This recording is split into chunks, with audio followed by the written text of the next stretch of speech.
boa tarde a todos. Eu cumprimento o Dr. Pamplona, presidente da mesa, os demais panelistas, os senhores acadêmicos, presidente Valdir Florindo, Dr. Nelson, ex-presidente, e a todos os demais integrantes da academia, aos presentes. É com muito prazer e muita alegria que recebi o convite da academia para estar aqui hoje, neste evento que cuida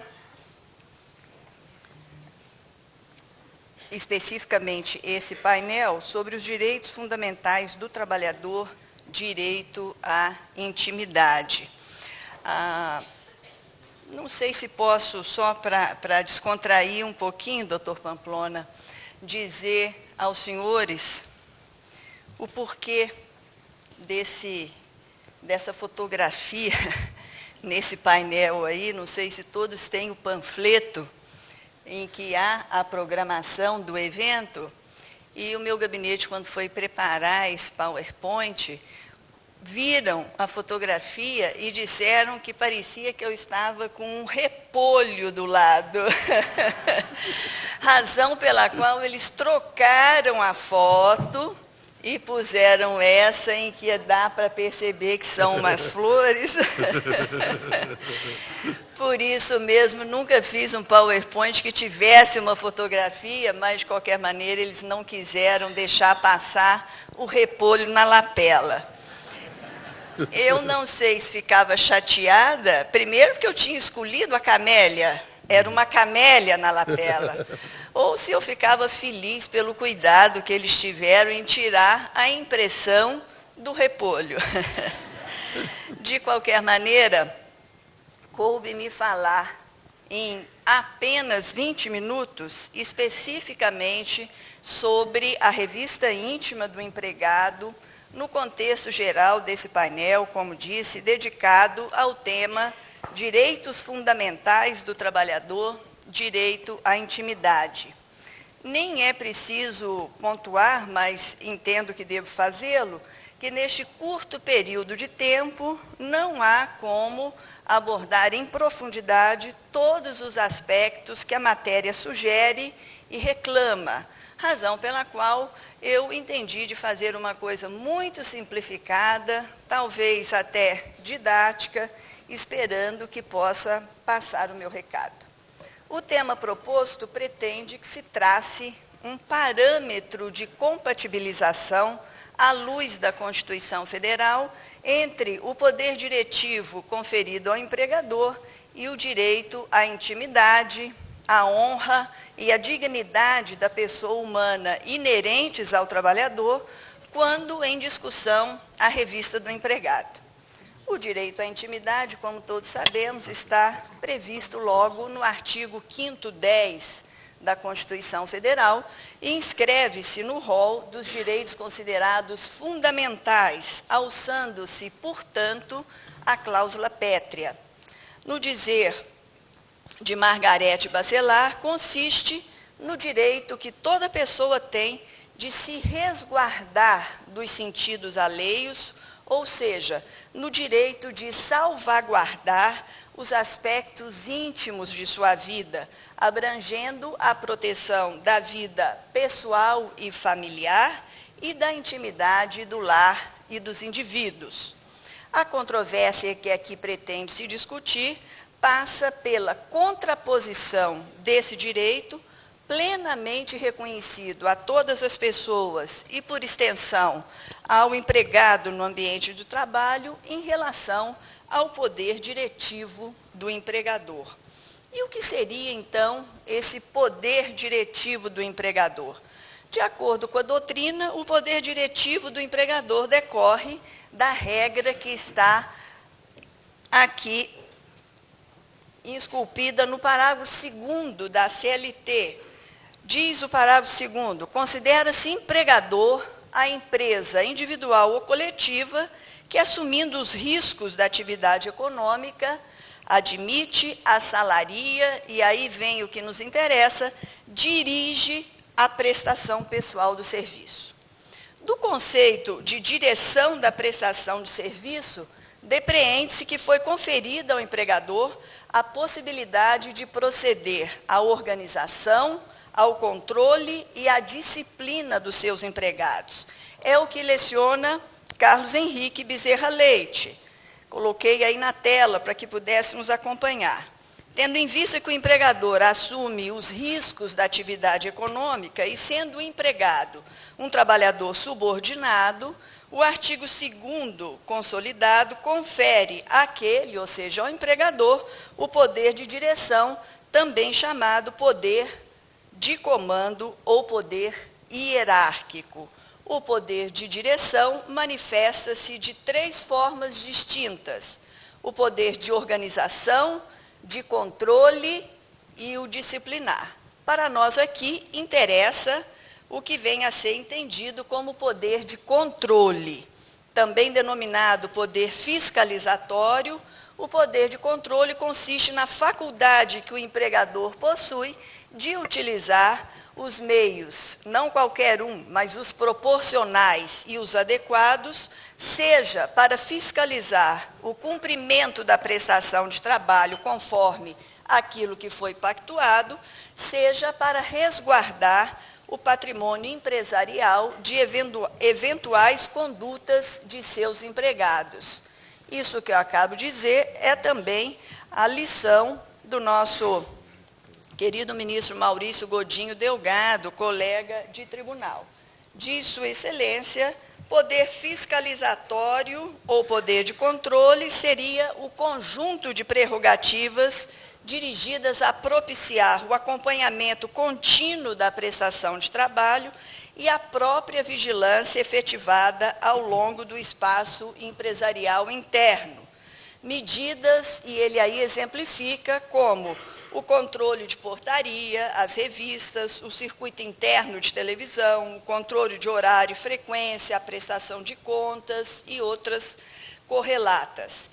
Esse poder de controle ou de fiscalização do empregador, especificamente no que tange à vigilância do patrimônio empresarial, pode ser visto como exercício do direito de propriedade, que se encontra inscrito na Constituição Federal, protegido no artigo 5º, 22 e 172, considerando que o exercício de fiscalização do patrimônio empresarial decorre do direito de propriedade que está na Constituição e que até mesmo os direitos constitucionais não são absolutos, deve-se examinar o exercício desse direito pelo empregador quando em discussão a revista do empregado no ambiente de trabalho, especialmente sob o enfoque do direito à intimidade, à vida privada, à honra e à dignidade da pessoa humana, porque também este é um princípio constitucional. Estamos aqui falando, então, do embate de 2 princípios, todos eles previstos na Constituição. Assim, a questão passa pelo sistema de ponderação de valores, e é só ponderando os valores que se pode inferir qual deve prevalecer quando do exame do caso concreto. A legislação brasileira a respeito da revista do empregado é recente. Até o advento da Lei 9.799, que inseriu o artigo 373-A na CLT, a legislação trabalhista era omissa na regulamentação das revistas íntimas dos empregados. O artigo 373 está assim redigido. Ressalvadas as disposições legais destinadas a corrigir as distorções que afetam o acesso da mulher ao mercado de trabalho e certas especificidades estabelecidas em acordos, é vedado, e aí vem o inciso 6, proceder o empregador ou preposto a revistas íntimas nas empregadas ou funcionárias. Em 2016, portanto, no ano passado, foi editada a Lei 13.271, que passou a proibir expressamente a revista íntima das empregadas no âmbito da administração pública, direta e indireta, seja no local de trabalho, seja em ambientes prisionais. Assim está redigido o artigo 1º da lei. As empresas privadas, os órgãos e entidades da administração pública, direta e indireta, ficam proibidos de adotar qualquer prática de revista íntima de suas funcionárias e de clientes do sexo masculino.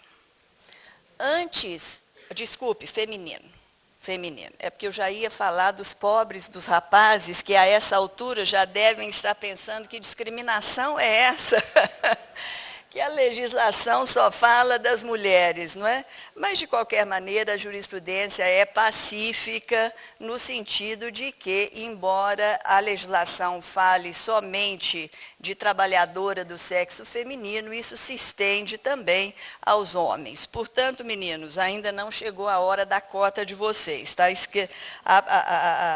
Está bem divulgado que também os homens têm direito à intimidade, com certeza, né?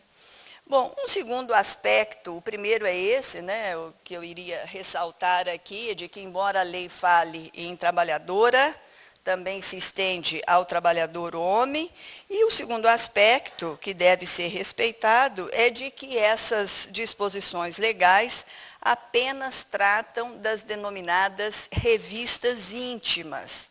Elas não abarcam, portanto, as demais formas de revistas que podem ser adotadas pelo empregador, a fim de resguardar o seu patrimônio.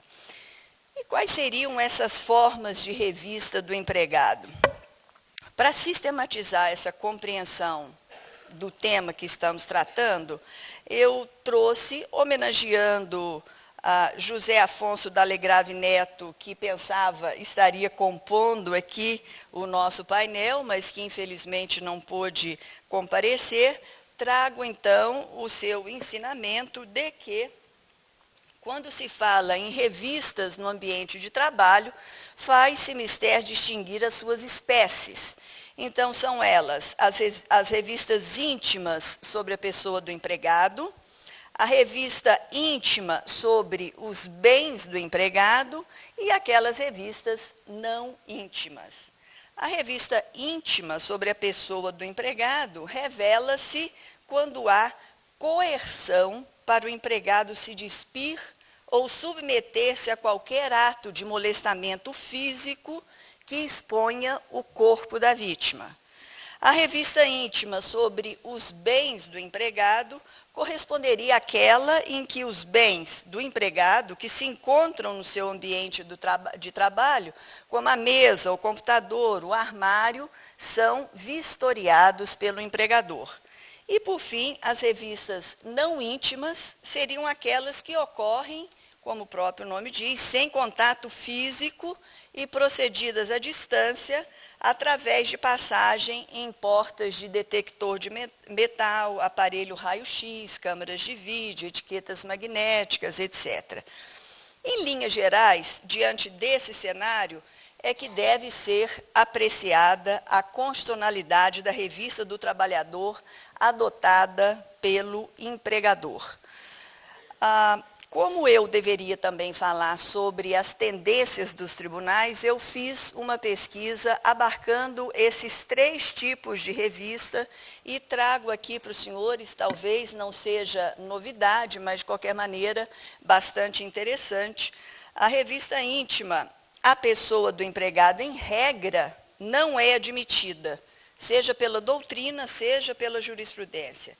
Entende-se que configura abuso do exercício do direito de propriedade do empregador o fato dele coagir o empregado a ser submetido à revista íntima com a exigência de ficar em roupas íntimas ou completamente desnudo, mesmo na presença apenas de outros empregados do mesmo sexo. Sobre esse tema, eu trouxe aqui, então, sim, esqueci de passar o do professor D'Alegrave ali. Bom, eu trouxe o primeiro dos arestos que nós podemos ver aqui, não sei se dá para todos lerem, a jurisprudência pacífica do TST, a qual tem se firmado no sentido de que extrapola o poder diretivo do empregador e viola a dignidade do trabalhador, a submissão deste à exposição do seu corpo ou de suas roupas íntimas em procedimento de revista pessoal. Ainda mais uma, essa do ministro Bresciani, que está bem clara. Não há nada e nenhuma norma que autorize o empregador ou seus prepostos a obrigar empregados ao desnudamento para revistas. Não há revista íntima razoável. O ato em si constitui abuso de direito e, diante do regramento constitucional, é ilícito. O direito de propriedade não se estende a ponto de permitir ao empregador dispor da intimidade de seus empregados, submetendo-os cruelmente a humilhações, às quais se curvam pela necessidade de conservação do emprego. Não é razoável tolerar-se a recusa a valor tão básico, cuja reiteração, por certo, redunda em rigorosa modificação do espírito e em irrecusável sofrimento para o trabalhador. Então, nesse primeiro tipo de revista, me parece que não há muita dúvida. Entretanto, conquanto a princípio seja a exigência de circulação do empregado em trajes íntimos ofensiva à sua honra, intimidade e dignidade, a SDI 1 do TST, em julgado recente, que aqui também trago, da lavra do ministro João Oreste Dallazen, em que envolvia a questão das barreiras sanitárias. Me parece que todos sabem o que são as barreiras sanitárias, mas, de qualquer maneira, são exigências postas pelo Ministério da Agricultura para aquelas pessoas que vão trabalhar, por exemplo, no caso concreto aqui, numa indústria de carne. Não é? Então, há certas exigências para que o empregado, antes de vestir o uniforme, ele seja submetido tem que tomar banho, se escovar, essa coisa toda, para que depois ele possa vestir o uniforme para trabalhar, então, com aquele alimento que vai ser disponibilizado à população. Essa é a chamada barreira sanitária. E o tribunal foi chamado a se manifestar sobre a licitude ou não da empresa que exige, então, que o empregado, antes de vestir o uniforme, tome esse banho, faça essa higiene a pedido do Ministério da Agricultura. O que entendeu, então, a SDI? A SDI entendeu que não constitui ato ilícito esta previsão legal de que o empregado se submeta a essa higienização antes de começar a trabalhar, desde que a empresa obedeça no exato termo aquilo que a norma do Ministério da Agricultura determina. Aqui, no caso concreto, por exemplo, nós vamos ver que a empresa extrapolou daquilo que a norma previa e fez com que os seus funcionários tomassem banhos em chuveiros sem porta,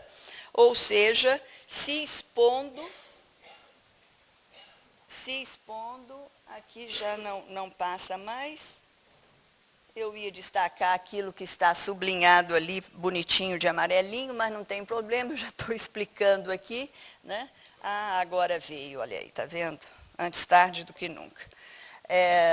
E então, se entendeu que aqui, no caso, houve sim um extrapolamento, porque não só não era só o fato dos empregados estarem trafegando ali dentro do vestiário em trajes íntimos. O problema é que eles tinham que se desnudar num chuveiro que não tinha porta, ou seja, ficavam aí com a intimidade devassada à vista dos outros colegas. Portanto, se entendeu que aqui seria ilícita a conduta, embora fazendo a ressalva de que, se, inclusive, na própria empresa, nessa própria empresa, haviam outras subsidiárias dela, em que era absolutamente obedecido aquilo que a norma do Ministério da Agricultura falava, né?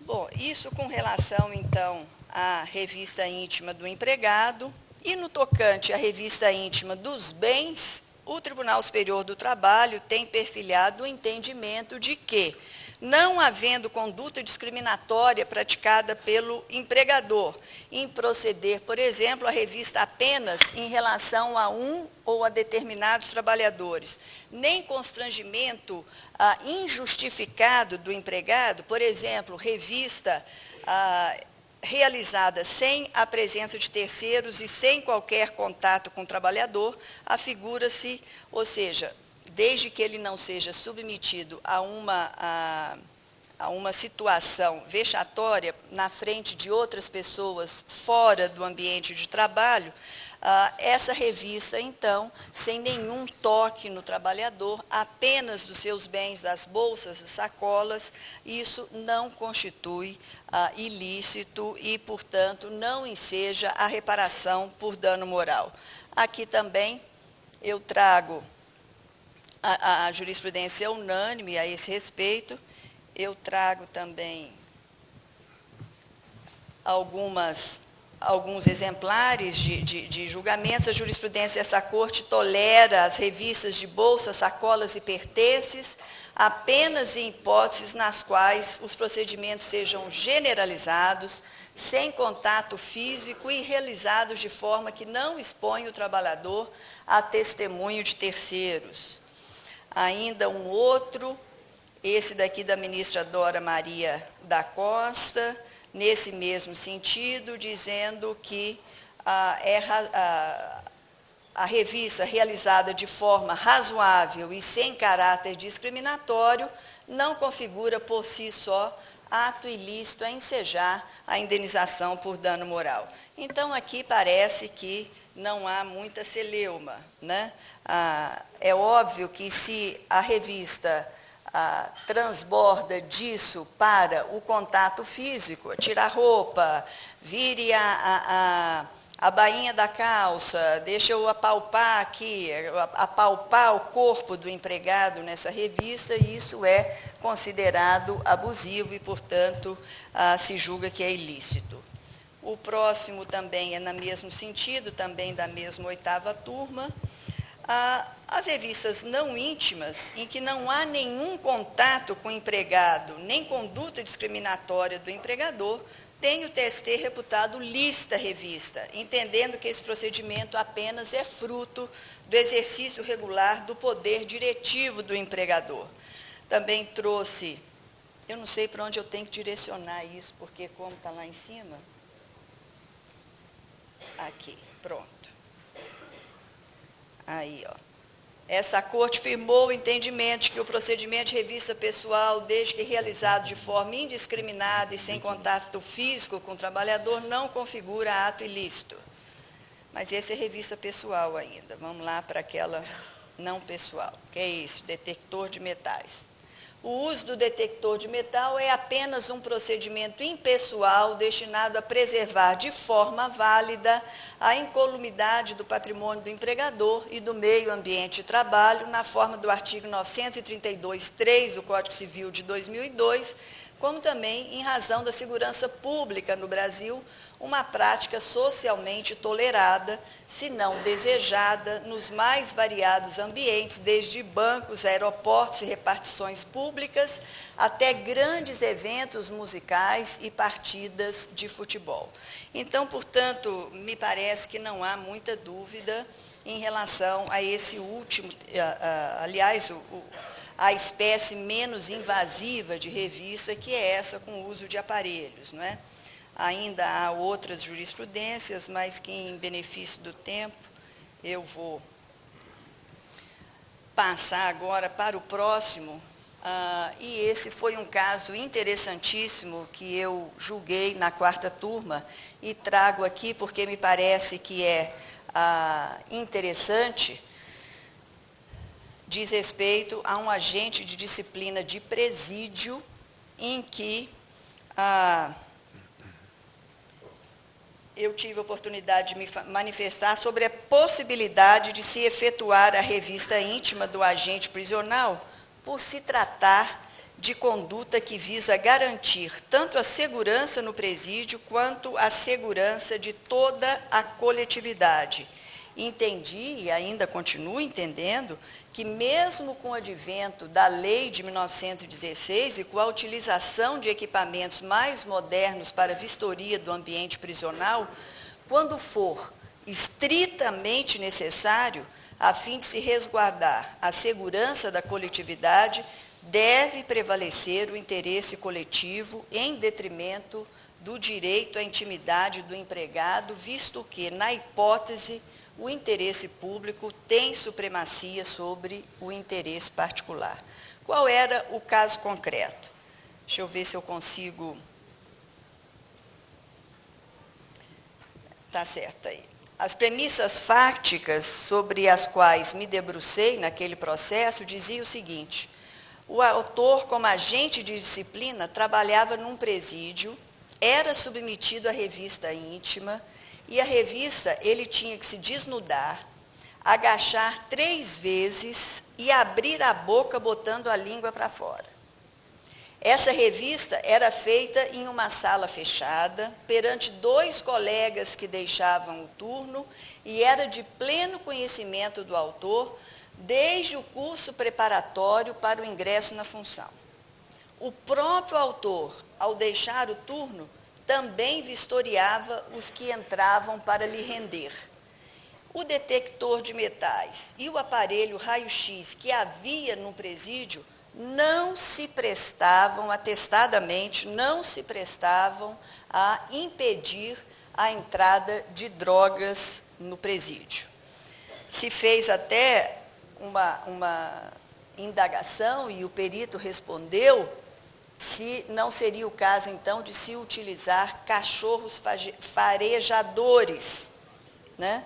E o regional, então, dizia que, ainda assim, não há como o cachorro farejar, porque a droga entrava no presídio pelo ânus das pessoas, e o cheiro do ânus impedia o cão de farejar a droga. Então, nesse caso concreto, com essas especificidades todas que eu estou colocando aqui para os senhores, é que se julgou também a unanimidade, entendendo de que aqui não haveria, embora não fosse desejável aquela revista, não é? Não havia outro meio que pudesse impedir a entrada de drogas. Nós estamos falando de um presídio no interior do Amazonas, e essa empresa era uma empresa terceirizada, ou seja, nem ela fornecia os equipamentos de vistoria, era o próprio Estado, que, na verdade, não tinha recurso suficiente para adquirir aparelhos mais sofisticados, que hoje já até existem no mercado, né? Mas à época não tinha. Rodolfo, já estou passando dos meus 20 minutos, né? Eu vou só terminar fazendo uma pequena remissão à reforma trabalhista, a nova Lei 3.467 de 2017, que entrará em vigor agora no mês de novembro. Examinando-se a redação da nova lei, foram acrescidos à CLT diversos dispositivos que tratam o dano extrapatrimonial na seara do direito do trabalho. São os artigos 223A a 223G. E analisando-se o artigo 223C, na esteira do artigo 5º 5 e 10 da Constituição Federal, será resguardado o direito do trabalhador à honra, à imagem, à intimidade, à liberdade de ação, à autoestima, à sexualidade, à saúde, ao lazer e à integridade física. Ademais, o artigo 611b, 30 da CLT expressamente prevê que a vedação à revista íntima, que se encontra lá no artigo 373A da CLT, que eu já mostrei aí na tela, não poderá ser objeto de negociação coletiva quando houver a pretensão de supressão ou redução do aludido direito. Então, me parece que, no que diz respeito à pessoa do trabalhador, a lei não modificará e o panorama, me parece, permanecerá esse mesmo que venho de descrever para os senhores, né? É verdade que a lei introduz algumas novidades, por exemplo, o tabelamento da quantificação, da indenização e ainda também a possibilidade de se reconhecer o dano moral à pessoa jurídica, né? Mas não é esse o objetivo do painel. Aqui se fala só da pessoa do empregado. Bom, e por fim, eu gostaria de observar que, e finalizando já, que mesmo nesse período de incertezas, com o advento de uma nova lei, incertezas em razão da crise política e ética que o nosso país vive, eu faço aqui de público uma profissão de fé no Poder Judiciário. O Judiciário tem se havido com equilíbrio, obviamente resguardando a independência do juiz, que decide da forma como ele entende, mas tem se havido com muito equilíbrio e imagino, creio, tenho certeza que a Justiça do Trabalho, nesses novos tempos que se avizinham, assim também se comportará, mas sempre sem descuidar da premissa maior, antiga, já prevista na Rerum Novarum pelo Papa Leão XIII, de que o trabalho foi feito para o homem e não o homem para o trabalho. Muito obrigada.